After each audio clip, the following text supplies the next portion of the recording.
notice. He is Ram Shashidhar from Vizag, Lok Satta Party team, and we'll be talking about the Voda scam, real estate scam, which 600 crores is involved in the real estate scam. Today's show will be in Telugu because this scam is about a specific region in Andhra Pradesh.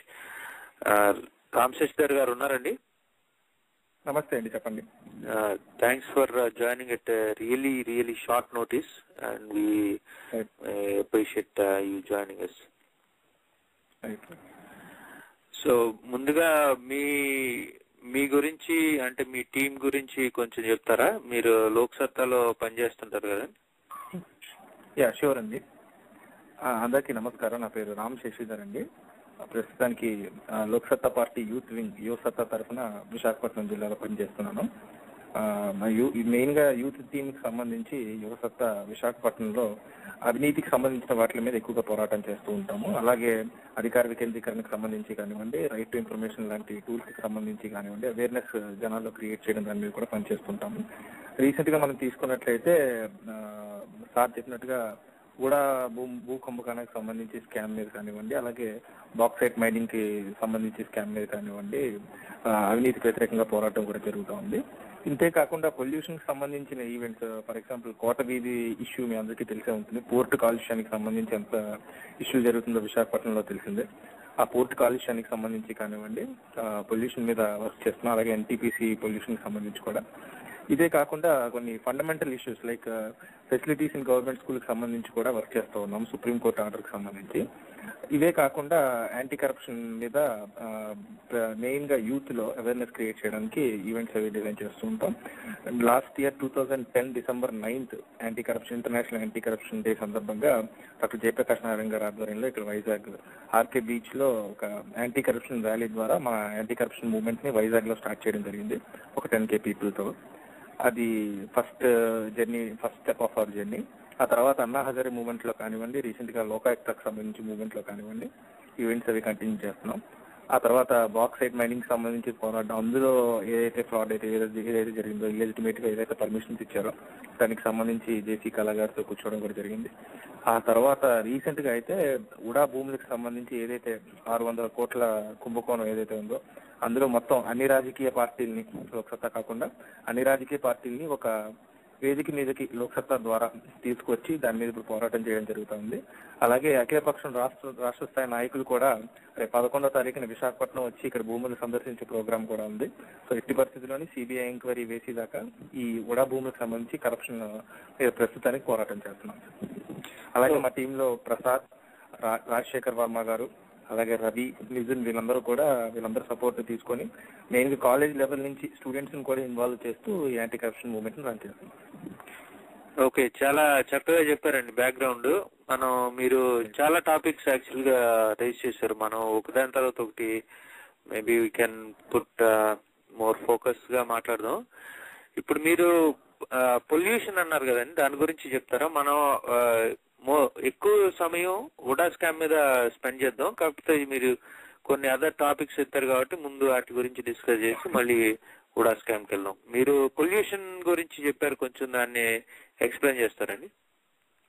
అవును sir, pollution కి సంబంధించి మనకి ఏదైతే VPT Visakhapatnam port trust ఏదైతే ఉందో దానికి సంబంధించి మనకి 20 నిబంధనలు ఉన్నాయి. టైం ఫ్రేమ్ కి సంబంధించి 20 నిబంధనలు ఫాలో చేయాలి అని చెప్పి విపిటికి ఇన్స్ట్రక్షన్స్ ఇవ్వడం జరిగింది. దాని తర్వాత మన సుబ్బరామరెడ్డి గారి నేతృత్వంలో ఒక కమిటీ వేయడం కూడా జరిగింది. అయితే ఆ 20 నిబంధనల్ని కూడా ఇన్ టైమ్ లో కంప్లీట్ చేయలేని కారణంగా ఈ రోజు విశాఖపట్నం పోర్ట్ ట్రస్ట్ ఏదైతే మన విశాఖపట్నం బౌల్ జోన్ ఏదైతే ఉందో అందులో ఇండస్ట్రియలైజేషన్ మీద మనకి బ్యాన్ పెట్టారు. అంటే ఎక్స్పాన్షన్ కానీ మోడర్నైజేషన్ కానీ చేయకూడదు అని చెప్పి. యాక్చువల్ గా మన ఆంధ్రప్రదేశ్ లో ఈ బ్యాన్ అనేది మొదటి నుంచి ఉంది, అన్ని చోట్ల తీసేశారు. ఒక విశాఖపట్నంలో మాత్రం ఇంకా రూల్స్ ని పాటించట్లేదు అన్న కారణం చేత ఆ బ్యాన్ ఇంకా కొనసాగిస్తున్నారు.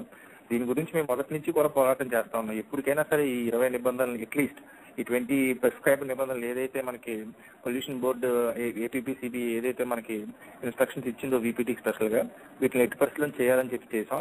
ఆ 20 ఇన్స్ట్రక్షన్స్ కూడా ఆర్టీఏ ద్వారా బయటికి తీసి అవి ఎంతవరకు ఇంప్లిమెంట్ అవుతున్నాయి అనేది క్షేత్రస్థాయిలో పరిశీలన చేసి అది దాదాపుగా 20లోకి 15-16 నియమాల దాకా ఇంప్లిమెంట్ అవ్వట్లేదని చెప్పి మా గ్రౌండ్ లెవెల్ సర్వేలో తేలింది. దానికి సంబంధించి మేము ఫోటోగ్రాఫ్స్ అన్ని కూడా తీసుకుని మేము కలెక్టర్ని కలవడం జరిగింది, అలాగే మా పోర్ట్ చైర్మన్ కూడా కలవడం జరిగింది. అయితే దీని మీద నాన్సుడ్ ద్వారా ఎప్పటికప్పుడు మనకి ఎక్స్పాండ్ ద్వారా మీరు అంటే 1-2 ఎగ్జాంపుల్స్ చెప్తారా ఎట్లాంటి ఇంపాక్ట్ ఉన్నది వీటి మీద అనేది? పొల్యూషన్ అంటే ధ్వని పొల్యూషనా లేకపోతే చెత్త ఎక్కువ అవుతుందా?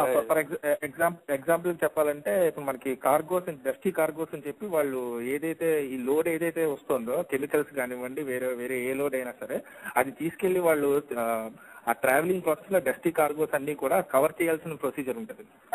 ఆ కవర్ చేయడం వల్ల మనకు ఆ పొల్యూషన్ అనేది సిటీ లోపలికి ఎంటర్ అవ్వకుండా ఉంటుంది అనమాట. అటువంటి నిబంధనలు వాళ్ళు పాటించట్లేదు.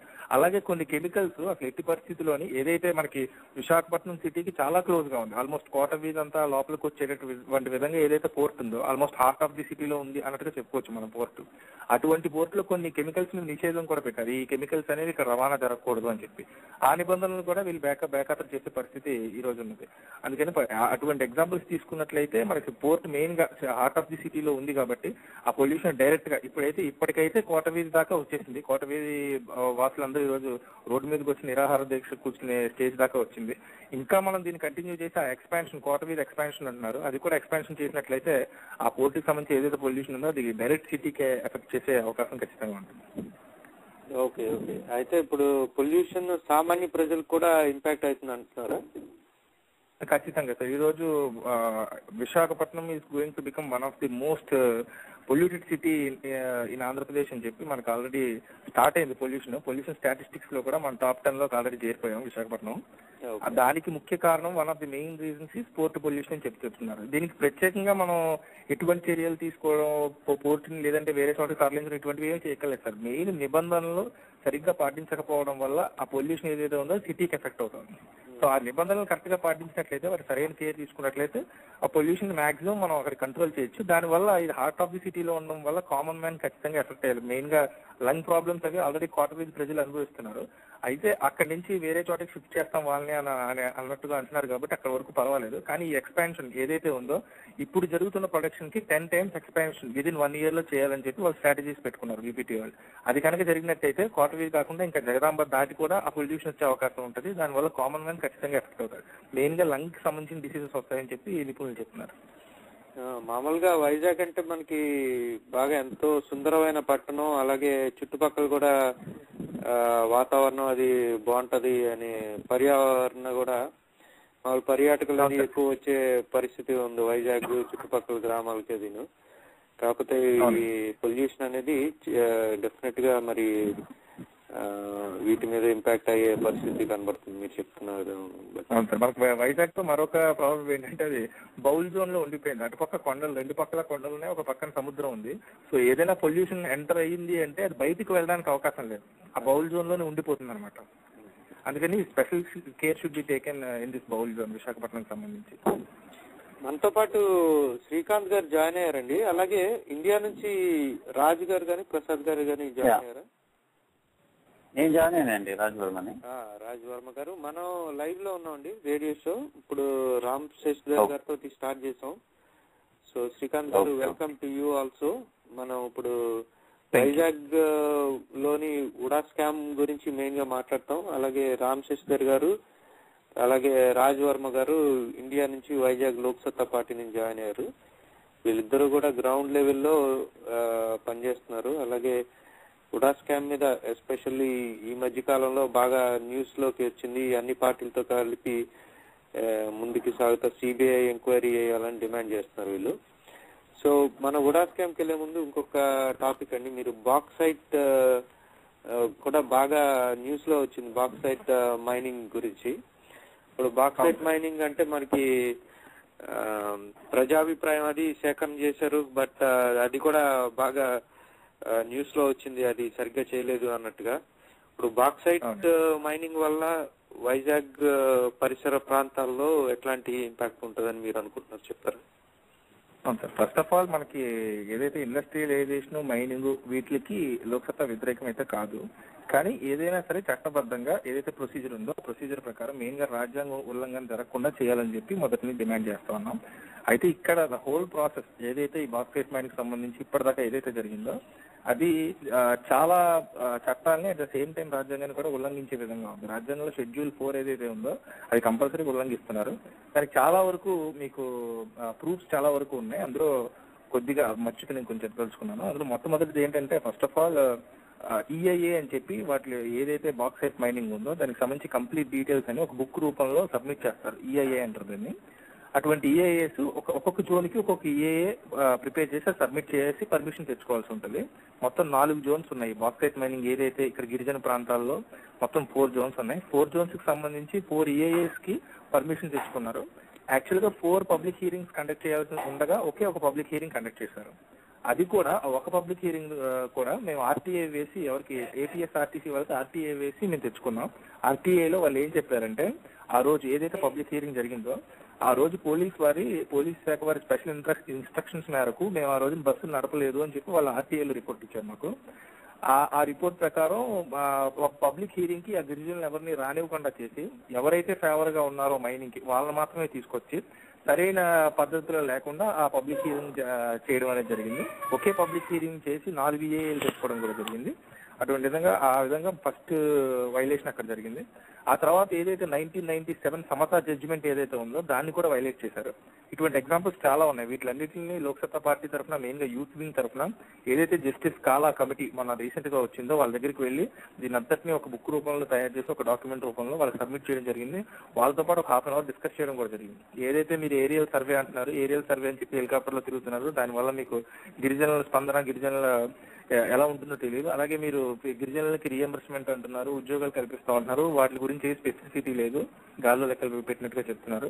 అదే విధంగా పబ్లిక్ హీరింగ్ అనేది ఇప్పటికీ మీరు జరపలేకపోతున్నారు. ఎందుకంటే పబ్లిక్ హీరింగ్ చేద్దామని వచ్చిన వాళ్ళకి గిరిజనులందరూ కలిపి అడ్డుకున్నారు సార్. అందుకనే ఇది జరగడం అవ్వలేదు. సో పబ్లిక్ హీరింగ్ లేకుండా మీరు ఎటువంటి విధంగా మెయిన్ గా గిరిజనుల హక్కులకు సంబంధించి గిరిజనులకు ఇష్టమైతే ఖచ్చితంగా అక్కడ మనం చేయొచ్చు బాక్సైట్ మైనింగ్ అనేది. అది పబ్లిక్ హీరింగ్ ద్వారా మనం తెలుసుకుని చేయాల్సి ఉంటుంది. అది నెంబర్ 1 పాయింట్. నెంబర్ 2 పాయింట్ ఏంటంటే ఏదైతే ఈ ఆంధ్రాక్స్ జిందాల్ అనే 2 కంపెనీలతో ప్రభుత్వం ఎంఓయూ చేసుకుందో అది 1997 సమతా జడ్జిమెంట్ కి వ్యతిరేకంగా ఉన్నది. గవర్నమెంట్ అనేది డైరెక్ట్ గా అదే చేయాలి, లేదంటే పబ్లిక్ ప్రైవేట్ పార్ట్నర్షిప్ తీసుకున్నప్పుడు ఆ జడ్జిమెంట్ ఉల్లంఘించకుండా చేయాలి. కానీ ఉల్లంఘించినట్టుగా ఉంది. ఇవన్నీ కలిపి ఈ డీటెయిల్స్ అన్ని ఫైల్ చేసి ఆ రోజు ఏదైతే జస్టిస్ కాలా కమిటీ వచ్చిందో వాళ్ళ ముందు మేము పెట్టడం జరిగింది. వాళ్ళు కన్సిడర్ చేసామని కూడా చెప్తున్నారు. ఏదైతే ఈ పొలిటికల్ మైలేజ్ కోసం ఏ పొలిటికల్ పార్టీస్ చేసే ప్రయత్నాలు వాళ్ళ ఇష్యూ డైల్యూట్ అయిపోతుంది. అది యాక్చువల్ గా అక్కడ సమస్య ఏమిటి, ఎక్కడ ఉల్లంఘన జరుగుతోంది అనే విషయం జనాలకు తెలియట్లేదు. అలాగే రెచ్చగొట్టే ధోరణిలో పొలిటికల్ పార్టీస్ వ్యవహరించడం వల్ల గిరిజనులేమో కంప్లీట్ గా వ్యతిరేకం అయిపోయేదానికి. సో దీనికి ఒక పరిష్కార మార్గం చూపెట్టే దిశగా మేము అడుగులు వేయడానికి ప్రయత్నిస్తున్నాం సార్ బాక్సైట్ మైనింగ్. ఓకే, అంటే గిరిజనులు ప్రజాభిప్రాయానికి అడ్డుకుంటున్నారు వచ్చే అఫీషియల్స్ కంటే. ఆబ్వియస్లీ వాళ్ళకి ఆల్రెడీ ఇంట్రెస్ట్ లేదు ఈ బాక్సైట్ మైనింగ్ మీద అనేది చాలా క్లియర్ గా అర్థమవుతుంది. ఎందుకంటే ఇది వాళ్ళకి ఉద్యోగం ఇప్పిస్తాము లేకపోతే వేరే ప్రాంతంలో మళ్ళీ ఇళ్ళది కట్టిస్తామంటే కుదరదు కదా. వాళ్ళు ఎప్పటి నుంచో ఎన్నో తరాలు బట్టి అక్కడ ఉంటున్నారు. వాళ్ళని తీసుకెళ్లి వేరే చోట పెడతా ఉంటే వాళ్ళకి ఖచ్చితంగా ఇబ్బందికర పరిస్థితులు ఎదుర్కోవాల్సి వస్తుంది వాళ్ళు. అట్ ద సేమ్ టైం మనకి పొల్యూషన్ సంబంధించి కూడా చాలా ఎఫెక్ట్ ఉంటుంది. ఏదైతే ఇప్పుడు మనకి కొన్ని ఎండేంజర్డ్ స్పీసీస్ అని చెప్పి ఆ మైనింగ్ ఏరియాస్ లో ఉన్నాయి. ఫర్ ఎగ్జాంపుల్ తీసుకుంటే బ్లూయిష్ షౌల్ అని చెప్పి ఒక ఎండేంజర్డ్ స్పీసీ ఉన్నది. అది మొత్తం ఎక్స్పర్ట్ కమిటీ రిపోర్ట్ ఇచ్చినప్పుడు ఆ బ్లూయిష్ షౌల్ అనే ఒక ఎండేంజర్డ్ స్పీసీ వల్ల పొల్యూషన్ చాలా వరకు ఎఫెక్ట్ అయ్యే అవకాశం ఉంది. దానివల్ల అది ఏదైతే కొండ ప్రాంతం ఉందో ఆ కింద ప్రాంతంలో ఉన్న గిరిజన విలేజెస్ అన్ని కూడా తుడిచిపెట్టిపోయే అవకాశం ఉన్నది అని చెప్పి రిపోర్ట్ ఇచ్చారు. దాని గురించి కూడా ఈఏఏలు ఎక్కడ కూడా పేర్కొనలేదన్నమాట. సో పొల్యూషన్ పరంగా అట్ ద సేమ్ టైం గిరిజనుల జీవితాలను నాశనం చేసే విధంగా at the same time rules ఏవైతే వైలేట్ చేసి డబ్బులు దండుకునే విధంగా ఈ ప్రాజెక్ట్ ఉంది. కాబట్టి పర్టికులర్ గా స్పెసిఫిక్ గా ఆ విషయాల వల్ల లోక్సత్తా పార్టీ దీన్ని ఖండించడం జరుగుతుంది. ఇది కరెక్ట్ చేస్తే ఎట్టి పరిస్థితుల్లో మనం ఒక సొల్యూషన్ ఫైండ్ చేయడానికి అవకాశం ఉంది. ఓకే, చాలా మంచి పాయింట్ చెప్పారండి. మనం రాజ్ వర్మ గారు కూడా ఉన్నారు. రాజ్ వర్మ గారు మీరు కొంచెం చెప్తారండి, అంటే అక్కడ టీమ్ డైనమిక్స్ ఎట్లా ఉంటాయి, అంత యంగ్ క్రౌడ్ కదా, మీరు అందులోనూ అసిస్టెంట్ ప్రొఫెసర్ కాబట్టి మీరు probably you will have more visibility on the team. అవును. మీరు ఆ టీమ్ ఎట్లా, మీరు యంగ్ క్రౌడ్ తోటి ఎట్లా డీల్ చేస్తున్నారు చెప్తారా? ఓకే. సో మనకి మోస్ట్లీ వైజాగ్ ప్రెమిసెస్ వరకు చూసుకుంటే most of the work is being done by the young group అండి. మనకి గైడెన్స్ ఇచ్చేవాళ్ళు బాబ్జీ గారు, తర్వాత కిషోర్ గారు వీళ్ళందరూ ఉన్నారు. But still like at the ground level most of the work that we take into our hands is being done by the youth, led by Ramesh గారు కానీ, ప్రసాద్ విక్రమ్ కానీ, ఇంకా చైతన్య, అలా చాలా మంది ఉన్నారు. సో ఇప్పుడు ప్రెసెంట్ సిచ్యువేషన్ ఎలా ఉందంటే చాలా మంది లైక్ లాస్ట్ 2 months నుంచి ఎగ్జామ్స్ అని అదని ఇదని వాళ్ళ కెరియర్ అండ్ అదర్ ఆపర్చునిటీస్ చూస్తున్నారు. But still inspire of that Sundays అయితే ఏంటి, ఎప్పుడైనా ఈ ఎమర్జెన్సీ వచ్చినప్పుడు మన ప్రొఫెషనల్ కెరీర్ కూడా పక్కన పెట్టి పోస్ట్ కార్డ్ క్యాంపెయినింగ్ చేశారు ప్రసాద్ వీళ్ళందరూ. సో ఆ టైంలో కూడా అన్ని యూనివర్సిటీస్ నుంచి వచ్చి క్యాంపెయిన్ లో పాల్గొనడం, యూనివర్సిటీకి వెళ్ళి వాళ్ళ దగ్గర నుంచి పర్మిషన్ తీసుకుని ఆ యూనివర్సిటీ ముందు పెట్టుకుని, ఫర్ ఎగ్జాంపుల్ గీతం కూడా వచ్చారు వీళ్ళు. సో గీతంకి ఫస్ట్ సబ్జెక్ట్ చేశారు, బట్ తర్వాత మేము లోపల మేనేజ్మెంట్ తో మాట్లాడి పర్మిషన్ తీసుకుని అక్కడ కూడా పెట్టాం. అదే కూడా క్యాంప్ గురించి అనమాట. సో అది 3000 పోస్ట్ కార్డ్ క్యాంపెయిన్ చేసిన తర్వాత మెల్లగా దాని ఎఫెక్ట్ వల్ల అనొచ్చు, లేకపోతే మీడియాలో వచ్చిన పబ్లిసిటీ అనుకోవచ్చు. సో కోర్ట్ ఏమో అక్షంతలు పెట్టింది వాళ్ళకి, జీవీఎంసీ వీళ్ళకి వాళ్ళకి కూడా. సో ఈ యూత్ వలన ఉన్న అడ్వాంటేజెస్ ఏంటి అంటే we have in numbers. So వాళ్ళని మోటివేట్ చేసి మనం బయటకు లాగగలిగితే కొంచెం విజిబిలిటీ ఉంటుంది. సో దానివలన మనకి వచ్చే అడ్వాంటేజెస్ ఏమిటంటే పబ్లిక్ లోకి తీసుకెళ్ళగలిగే శక్తి మనకు ఉంది. కానీ ఈ యూత్ టైమింగ్స్ ఒకటి మనకి కొంచెం డిసడ్వాంటేజెస్ అవుతున్నాయి. ఎందుకంటే ఇప్పుడు చాలా మంది కాలేజెస్ లో ఉన్న వాళ్ళు బయటకు వచ్చి పొలిటికల్ గా యాక్టివ్ అవడానికి వాళ్ళు అంత సమకూర్చోట్లేదు అనమాట. ఆల్రెడీ పాస్ అవుట్ అయిన వాళ్ళు అయితే వస్తున్నారు, దట్స్ ఫైన్. బట్ కాలేజ్ లో ఉన్న వాళ్ళని బయటికి లాక్కొచ్చి పొలిటికల్ యాక్టివిటీస్ లాక్ రావడం అంటే కొంచెం కష్టతరం అవుతుంది అనమాట. స్టిల్ దాన్ని కూడా పాసిబిలిటీ చేసేలాగా మనం యాక్టివిటీస్ చేస్తున్నాం. అంటే మీరు అసిస్టెంట్ ప్రొఫెసర్ కదా, అంటే మీకు డైరెక్ట్ గా ఇంటరాక్షన్ ఉంటుంది చాలా మంది స్టూడెంట్స్ తోటి. సో అవును, మీరు ఎట్లా వాళ్ళతో ఇంటరాక్ట్ అవ్వగలుగుతున్నారు పొలిటికల్ ఫ్రంట్ లో? సో నేను డైరెక్ట్ గా పొలిటికల్ ఫ్రంట్ అని కాకుండా నేను కొంచెం ఇండైరెక్ట్ గా వెళ్తూ ఉంటాను మా స్టూడెంట్స్ తో. ఫర్ ఎగ్జాంపుల్ ఏంటంటే రీసెంట్ గా ఒక ప్రాజెక్ట్ స్టార్ట్ చేశాను 2 months ago, అది వాటర్ఫుల్ క్యాంపస్ అని. సో వాళ్ళకి పొలిటికల్ ప్లాట్ఫామ్ లో ఉన్న advantages and the necessity that they have to take stance when it comes to political atmosphere అనేది చెప్తూ, still with in the college campus వాళ్ళు పొలిటికల్ యాక్టివిటీస్ చేయలేరు కాబట్టి we can do it in other way around. For example, most of the students who are crossing 18, they don't vote yet. Voting వాళ్ళకి rights వచ్చినాయి, so they have to utilize that one. For example, ఇప్పుడు GVMC elections వస్తాయి ఇంకో 2-3 months లో వైజాగ్ లో. they have to get ready for that one. So elections లో మేము కూడా పాల్పంచుకోవాలనే తపన వాళ్ళకు ఉండాలి. సో అది పెంపొందించడానికి ఏం చేసామంటే వాటర్ఫుల్ క్యాంపస్ అని ఒక ప్రాజెక్ట్ డిజైన్ చేసాం అనమాట. దాంట్లో ఏంటి, those who cross 18 or 19 second year నుంచి they'll be eligible for voting అనమాట.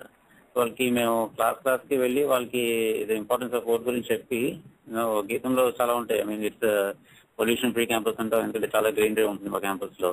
దెన్ వెహికల్ ఫ్రీ క్యాంపస్ అంటాం, because some sort vehicles are restricted అనమాట, ఎక్కువ పొల్యూషన్ ఉన్నాయి ఉంటాయి. ర్యాగింగ్ ఉంటుంది, యాంటీ ర్యాగింగ్ కొంచెం స్ట్రిక్ట్ మెజర్స్ ఉంటాయి, ర్యాగింగ్ ఫ్రీ క్యాంపస్ అంటాం. So likewise we can also make our campus into a waterful campus when each of us who have crossed 18 can have their vote.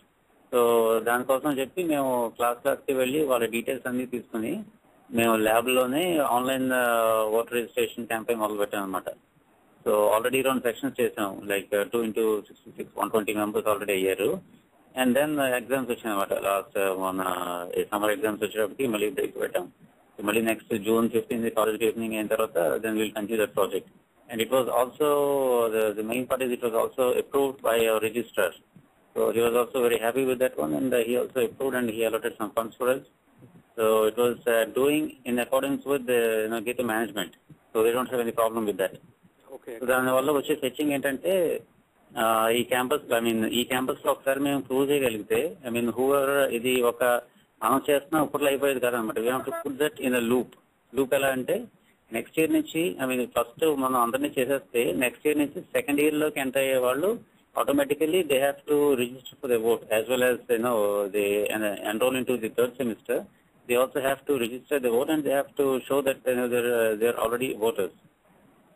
So అది ఒకసారి మన administration కి మనం చెప్పగలిగితే as soon as they enter into the second year, just make sure that they also register for their vote. So just వాళ్ళని ప్రోత్సహించాలన్నమాట. ఎలా like ఇప్పుడు 18 years అయింది కదా, 19th year అయ్యేటప్పటికి you have to convert into voter. And it's not only your duty, it's also your responsibility to take part in the elections. ఎక్కడి నుంచి అయినా వచ్చినావు, బట్ ఇక్కడ 4 సంవత్సరాలు ఉంటున్నావు కాబట్టి ఇక్కడ లోకల్ అట్మాస్ఫియర్ నువ్వు ప్రభావితం చేస్తున్నావు కదా. ఈ రోడ్లు యూజ్ చేసుకుంటున్నావు, కరెంట్ యూజ్ చేస్తున్నావు, ఈ లోకల్ మున్సిపాలిటీ యొక్క అడ్వాంటేజెస్ అన్ని యూజ్ చేసుకుంటున్నావు కాబట్టి you also should be the decision maker in the local political setup. ఎటువంటి కౌన్సిలర్, వార్డ్ కౌన్సిలర్ నీకు ఉండాలి అంటే, so you're utilising the services, you should also be part of the decision making process అనమాట. అలా motivate చేయగలిగితే then. So మన listeners కి just reminder, ఈ రోజు యాక్చువల్ గా డాక్టర్ జవేరి టాప్ ఆంకాలజిస్ట్ తోటి క్యాన్సర్ గురించి షో అనుకున్నాం. బట్ జవేరి గారు ఎమర్జెన్సీ కేసు ఒకటి వస్తే దాని మధ్యలో ఉన్నారు కాబట్టి జాయిన్ కాలేకపోయారు. కాబట్టి మనతో పాటు ఈరోజు లోక్సత్తా యువసత్తా వింగ్ నుంచి రామ్ శేషర్ గారు, అలాగే assistant professor of GITAM's Vizag Rajavarma garu ఉన్నారు. అలాగే శ్రీకాంత్ గారు, శ్రీకాంత్ కోచర్లకోట పిఎఫ్ఎల్ తరపు నుంచి ఇక్కడ యుఎస్ లాస్ ఏంజలస్ నుంచి ఉన్నారు. మనకి ఈరోజు టాపిక్ ఉడా స్కామ్, అలాగే వైజాగ్ పరిసర ప్రాంతాల్లో సమస్యలు, అలాగే లోక్సత్తా ఏం చేస్తున్నది అనేది ఈరోజు టాపిక్. సో రామ్ శశిధర్ గారు, మనం టీం గురించి మాట్లాడుతున్నాం ఇందాక. అలాగే బాబ్జీ గారి పేరు వచ్చింది. బాబ్జీ గారు మనకి విజయనగరం నుంచి లోక్సత్తా పార్టీ లీడరు, అలాగే వైజాగ్ యాక్టివిటీస్ లో కూడా బాగానే యాక్టివ్ గా కనబడుతుంటారు న్యూస్ లో. అది మరి వాళ్ళ ఇది ఎలా ఉందండి ఇంటరాక్షన్? అంటే మీతోటి బాగా, వైజాగ్ వేరే ప్లేస్ కదా విజయనగరం నుంచి, వస్తుంటారా అట్లాగే? సార్ బాబ్జీ గారు బాబ్జీ గారి గురించి చెప్పాలంటే ఆయన కొత్త కాదు. ఫస్ట్ నుంచి ఆయన మన విశాఖపట్నం లోక్సత్తాకి ఇన్ఛార్జ్ గా వ్యవహరిస్తున్నారు. ప్రతి 15 రోజులకి ఒకసారి వచ్చి అసలు విశాఖపట్నంలో ఏం జరుగుతుంది ఏంటి అనేది ఆయన ఎప్పటికప్పుడు మొదటి నుంచి కూడా ఆయన చూసుకోవడానికి అలవాటు. సో బాబ్జీ గారితో మాకు పరిచయం క్లోజ్ గానే ఉంది. ఈ మధ్య కాలంలో విశాఖపట్నం మీద ఎక్కువ దృష్టి పెట్టడం జరుగుతుంది. ఏదైతే ఈ అవినీతికి సంబంధించి కుంభకోణాలు ఎక్కువగా ఏదైతే జరుగుతున్నాయో ఆయన అవసరం మాకు ఉందని చెప్పి నేను చెప్పడం జరిగింది. అలాగే ఆయన కూడా ఎక్కువ టైం విశాఖపట్నం కేటాయించడం కూడా జరుగుతుంది. ఈ రోజు ఉడాకి సంబంధించి ఏదైతే ఉద్యమం చేస్తున్నామో అందులో ఒక అత్యంత కీలక పాత్ర మన రాష్ట్ర ఉపాధ్యక్షులు బీసెట్టి బాబ్జీ గారే వహిస్తున్నారని కూడా అనుమానం లేకుండా చెప్పొచ్చు. He is the initiator of the whole movement అన్నమాట. అండ్ మనకి ఇక్కడ లోకల్ గా యూత్ కానివ్వండి, at the same time Loksatta cadre కానివ్వండి, అందరూ కూడా ఆయనకు ముందర నుంచి పరిచయమే కాబట్టి సో ఎటువంటి ప్రాబ్లం లేకుండా నడుస్తుంది. యాక్చువల్గా ఉడాకి సంబంధించి అన్ని పార్టీలని ఏకం చేసి ఏ పార్టీకి ఆ పార్టీకి గొంతెత్తి అరిచినా సరే ఎవరు పట్టించుకునే పరిస్థితి లేదు. విజిలెన్స్ ఎంక్వైరీ ఒకటి వేసి వదిలేశారు. దీన్ని సిబిఐ ఎంక్వైరీ దాకా తీసుకెళ్లాలి అంటే అన్ని పార్టీలని కూర్చోబెట్టాలని చెప్పి మొట్టమొదటి ఆలోచన ఆయనే చేశారు. ఆ తర్వాత ఆయన, నేను, సురేష్ గారు, అలాగే ప్రసాద్, అలాగే వేణుగోపాల్ గారు మొత్తం అందరూ కూడా కూర్చొని ఒక యాక్షన్ ప్లాన్ ఒకటి రెడీ చేసుకుని మొట్టమొదటిగా అఖిల పక్ష సమావేశం పెట్టడం జరిగింది. ఆ తర్వాత ఆ మూవ్మెంట్ ని ఇప్పుడు ఇక్కడ దాకా తీసుకురావడం కూడా జరిగింది. సో దీనికి ముఖ్యంగా ఇనిషియేటర్ బాబ్జీ గారు అని చెప్పొచ్చు. And we're very happy to have him here. Okay, excellent అండి. అంటే మీరు ఇప్పుడు ఉడా స్కామ్ గురించి మనం మాట్లాడుతున్నాం, కొంచెం ఉడా స్కామ్ గురించి బ్యాక్గ్రౌండ్ చెప్పగలుగుతారా? అంటే 600 crores స్కామ్ అని చెప్తున్నారు. ఇది అసలు ఏంటి? రియల్ ఎస్టేట్ స్కామ్ ఏంటి? ఎవరు పార్టిసిపెంట్స్, స్టేక్ హోల్డర్స్ ఎవరు, కొంచెం చెప్తారు? ఉడాకి సంబంధించి, ఉడా కుంభకోణానికి సంబంధించి బ్రీఫ్ గా చెప్పాలి అంటే, యాక్చువల్లీ ఉడా కుంభకోణం వెలుగులోకి తీసుకొచ్చింది మీడియా అని చెప్పి చెప్పవచ్చు. ముఖ్యంగా ఏదైతే పత్రికలు ఏవైతే ఉన్నాయో అవి గ్రౌండ్ లెవెల్లో చేసిన రీసెర్చ్ వల్ల యాక్చువల్గా ఈ స్కామ్ అనేది బయటకు వచ్చింది. ఈ స్కామ్ లో భాగంగా దగ్గరగా ఒక 540 కోట్ల రూపాయల విలువ గల భూములు ఏవైతే ఉన్నాయో అవి బినామీల పేరు మీద కానివ్వండి, ప్రైవేట్ పరం కానివ్వండి, చాలా తక్కువ రేటుకి దారదత్తం చేసే పొజిషన్ లో కూడా ఉన్నది. అలాగే ఈ రోజు విశాఖపట్నంలో ప్రభుత్వ భూమి కావాలి అన్నట్లయితే పట్టుమని 10 ఎకరాలు కూడా చూపించలేని పరిస్థితులు ఈ రోజు కూడా ఉన్నది. సో ఈ భూములు ఏ రకంగా అయితే వెళ్ళాయంటే చాలా రకాలు, చాలా మార్గాల్లో వీటిని పక్కదో పట్టించారు. కొన్ని ఎగ్జాంపుల్స్ మనం తీసుకున్నట్లయితే రైతుల దగ్గర ఏవైతే భూములు ఉన్నాయో అవి ప్రభుత్వం కొనుగోలు చేసి వాటిని మళ్ళీ ప్రైవేట్ వాళ్ళకి ఇవ్వడం జరిగింది. ఇప్పుడు మనకి ఎన్విటి కాలనీ దగ్గర ఒక ల్యాండ్ ఇష్యూ ఒకటి ఉన్నది. అది రైతు దగ్గర నుంచి 1,50,000 కొనుగోలు చేసి దాన్ని 2.5 కోట్ల రూపాయలకి మన బయట అమ్ముకోవడం జరిగింది. అంటే ఏదైతే ఈ ఉడా ఏదైతే గవర్నమెంట్ సంస్థ ఏదైతే ఉన్నదో అదొక రియల్ ఎస్టేట్ వ్యాపార సంస్థ లాగా బిహేవ్ చేయడం జరుగుతూ ఉంది. రైతుల దగ్గర తక్కువ ధరకు కొని దాన్ని ఎక్కువ ధరకు అమ్ముకోవడం, లేదంటే తక్కువ ధరకు కొని దాని బినామీల పేరు మీద ప్రైవేట్ పరంగా కావాల్సిన వాళ్ళకి దారాదత్తం చేయడం ఈ విధంగా ఉన్నది. అంతేకాకుండా ఏవైతే కొన్ని ఎన్జిఓస్ ఏవైతే ఉన్నాయో విశాఖపట్నంలో చాలా వరకు కొంతమంది ప్రముఖులు, రాజకీయ నాయకులకు సంబంధించిన ఎన్జిఓస్ ఏవైతే ఉన్నాయో అవన్నీ కూడా ఆ ఎన్జిఓ ముసుగులో, సేవా సంస్థ అనే ముసుగులో చాలా వరకు ఉడా భూములు కానివ్వండి, విశాఖపట్నం భూములు కానివ్వండి, ఉడా ద్వారా బినామీ పేర్లతో తీసుకోవడం, వాటిని మిస్యూజ్ చేయడం ఈ విధంగా జరిగింది. వాటి గురించి ఆంధ్రజ్యోతి చాలా మంచి కథనం ఇచ్చారు, చాలా డీటెయిల్స్ తో సహా.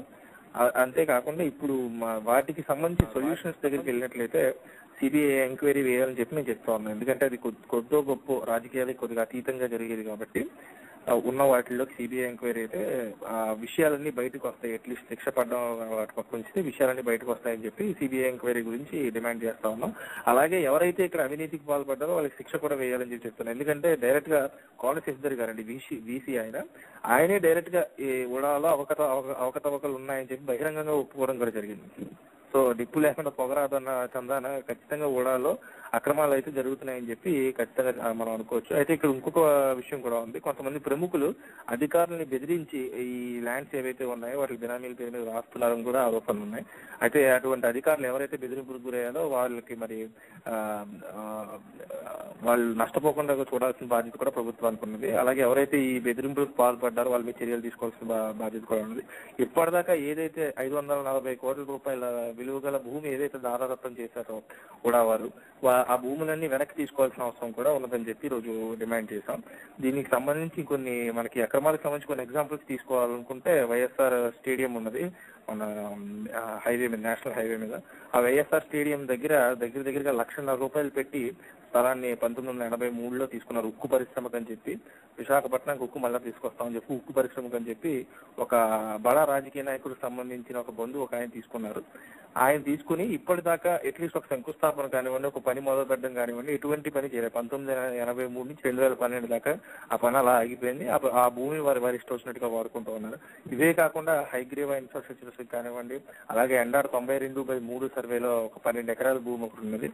అదే కాకుండా మనకి ఋషికొండ దగ్గర 34-35, ముఖ్యంగా ఋషికొండ 34-35 సర్వే నంబర్లు గల భూముల దగ్గర నుంచి ఈ కుంభకోణం బయటికి లాగడం జరిగింది. ఇవే కాకుండా ఎండార్ దగ్గర ఒక 12 ఎకరాల స్థలం 6 లక్షలు కొని వాటిని అమ్మినట్టుగా కూడా తెలుస్తుంది. సో దగ్గరగా ఇప్పటికీ మన దగ్గర ఉన్న ఆధారాల మేరకు, చాలా స్పష్టమైన ఆధారాల మేరకు 200 కోట్ల రూపాయల స్కామ్, 200 కోట్ల రూపాయల భూములు ఏవైతే ఉన్నాయో మిస్యూజ్ అవుతున్నాయని చెప్పి చాలా క్లియర్ గా మన దగ్గర ప్రూఫ్స్ తో సహా ఉన్నాయి. దీని మీద లోక్సత్తా పార్టీ అలాగే మన ఏవైతే వామపక్షాలు ఉన్నాయి, సిపిఐ, సిపిఎం, వీళ్ళు కృషి చేసి గ్రౌండ్ లెవెల్లో ఈ ఆధారాలను సంపాదించడం జరిగింది.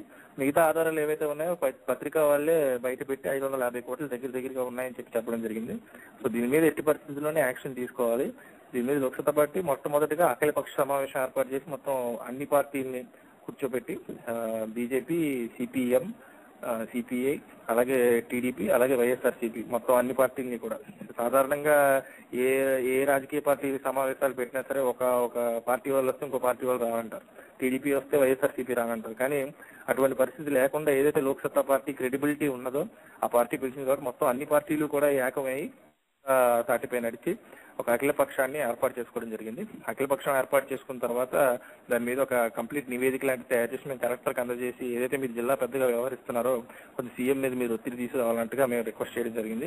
దాంతో పాటుగా లోక్సత్తా పార్టీ జనాల్లో అవేర్నెస్ క్రియేట్ చేయడం కోసం ఈ పోస్ట్ కార్డు ఉద్యమం చేపట్టింది. ఏదైతే ఈ కోట్ల రూపాయలు స్కామ్ జరిగిందో దీన్ని సుమోటోగా స్వీకరించి దీని మీద సిట్టింగ్ జడ్జి చేత కానీ, సిబిఐ చేత కానీ ఎంక్వైరీ చేయించాలని చెప్పి ప్రజల చేత దాదాపుగా 40,000 దాకా మేము ఉత్తరాలు ఏవైతే ఉన్నాయో అవి సామాన్య ప్రజల చేత, అలాగే యువసత్తా తరఫున కాలేజీల్లోని, యూనివర్సిటీలో ఇందాక రాజశేఖర్ గారు చెప్పారు, గీతం కూడా రావడం జరిగిందని చెప్పి యూనివర్సిటీలోకి వెళ్ళి అక్కడ పోస్ట్ కార్డులు వాళ్ళ చేత స్వయంగా రాయిపించడం జరిగింది. వాళ్ళకి మన భూములు ఏ విధంగా అయితే అక్రమాల పాలవుతున్నాయో వాళ్ళకి ఎక్స్ప్లెయిన్ చేయడం జరిగింది లోక్సత్తా తరఫు నుంచి. ఇదే కాకుండా ఇది ఏదైతే అయిపోయిన తర్వాత ఒక మాస్ ఈవెంట్, పబ్లిక్ ఈవెంట్ ఉంటే తప్పితే ప్రభుత్వం పట్టించుకునే పరిస్థితిలో లేదు, ప్రస్తుతం రాజకీయం పట్టించుకునే పరిస్థితిలో లేదని చెప్పి కూడా బిల్డింగ్ దగ్గర ఒక మాస్ ఈవెంట్, ఒక ధర్నా లాంటిది కూడా చేయడం జరిగింది. దగ్గరగా ఒక 5,000 మందితో మొత్తం అన్ని అఖిల పక్షాలు కలిపి చేయడం జరిగింది, ఒక పీస్ఫుల్ ప్రొటెస్ట్ ఒకటి. దాని తర్వాత ఇది కేవలం జిల్లా స్థాయిలో ఉండిపోతే దీన్ని పట్టించుకునే పరిస్థితి లేదు.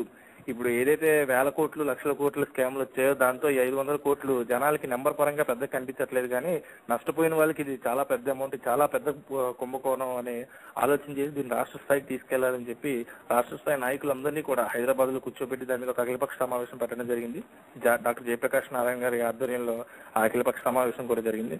ఆ తర్వాత ఒక కార్యాచరణ రూపొందించుకుని at the same time Loksatta party doctor JP గారి సలహా మేరకు ఆయన నేతృత్వంలో దీని మీద చట్టబద్ధమైనటువంటి పోరాటం కూడా చేస్తున్నాం. పబ్లిక్ దీని మీద బిల్ కూడా మేము ఫైల్ చేయడం జరిగింది.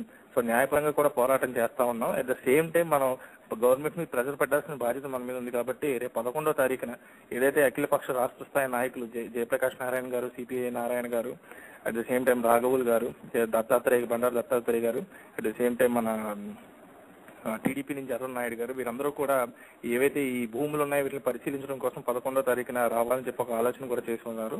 90% ఆ ప్రోగ్రామ్ రేపు 11వ తారీఖున జరుగుతుంది. అది అయిపోయిన తర్వాత ఏదైతే ఈ రాష్ట్ర స్థాయికి తీసుకెళ్లామో ఇది వదిలిపెట్టకుండా జనరల్ గా పొలిటికల్ పార్టీస్ అన్ని ఒక ఇష్యూని తీసుకుంటే దాని మీద రచ్చరచ్చ చేస్తాయి, ఆ తర్వాత వాటిని పక్కన పెట్టేస్తాయి. ఆ విధంగా కాకుండా దీనికి సొల్యూషన్ చూపెట్టే వరకు పోరాటం చేయాలని చెప్పి లోక్సత్తా ఆలోచన చేస్తా ఉంది. దీనిలో భాగంగానే న్యాయ పోరాటం కూడా చేస్తున్నాం. ఖచ్చితంగా ఈ సిబిఐ ఎంక్వైరీ వేయించే భూములు వెనక్కి తీసుకొచ్చే దాకా లోక్సత్తా పార్టీ తరఫు నుంచి, యువసత్తా తరఫు నుంచి పోరాడతామని కూడా తెలియజేస్తాం. చాలా బాగా చెప్పారండి. మనకి కొన్ని క్వశ్చన్స్ ఉన్నాయి, అవి అడుగుతాను ఒకదాని తర్వాత ఒకటి. మీరు కానీ రాజవర్మ ఎవరు చెప్పినా పర్వాలేదు. మొదటగా మనకి ప్రదీప్ గారు మచిలీపట్నం నుంచి అడుగుతున్నారు క్వశ్చన్. ఇది మోర్ స్పెసిఫిక్ టు సుబ్బరామరెడ్డి. మరి మచిలీపట్నం కి రావాల్సిన థర్మల్ పవర్ టెక్ ప్రాజెక్టు ఈ సుబ్బరామరెడ్డి గారు అడ్డుకొని దాన్ని తరలించడం జరిగిందని చెప్తున్నారు. దాని గురించి మీకు ఏమైనా ఇన్ఫర్మేషన్ ఉందండి?